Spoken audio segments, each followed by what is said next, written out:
A Lebanon man could spend the rest of his life in jail after prosecutors say that he waited outside of an apartment before shooting and killing a 23-year-old woman. Family members told investigators Elijah Thomas threatened Katelyn Puckett for weeks before the murder. Ken Brown has more on Thomas, who has now been convicted of aggravated murder. That's not the only charge here. The aggravated murder charge comes with a gun specification that's attached to it. There's also 2 counts of murder. There's a count of felonious assault and another count for discharging a firearm into a home. It's been almost a year and a half since Franklin police got this call for a shooting outside of a Warren County apartment complex. Is anybody else in here? No, he took off running. We just pulled up and he shot her. Police say the man they're talking about is Elijah Malik Thomas. He was 26 years old at the time.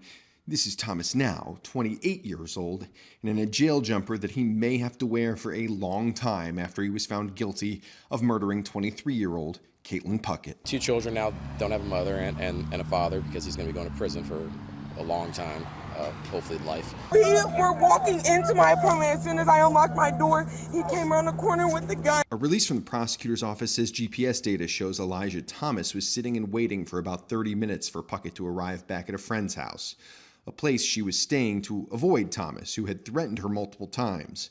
Police say Thomas used Facebook's check-in feature and digitally placed himself at the crime scene. Detective Myers and other detectives for the Franklin PD through their investigation using, obviously nowadays with social media and cell phone technology, we're checking all that.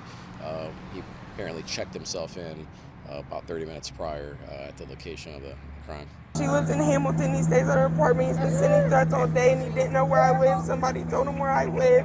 And I was keeping her here for the night to keep her safe. They had a history of domestic violence, so we just want to encourage victims of domestic violence that they seek help and follow through. We see that all too often. The victims don't want to follow through with these cases. Prosecutors say Thomas fired his gun 9 times. 6 of those shots hit Puckett, who was pronounced dead at the scene in June of last year. Thomas will now undergo the pre-sentence investigation process. His sentencing will be approximately 3 weeks from now. A specific date has not yet been set. Reporting in Franklin, Ken Brown, Fox 19 Now.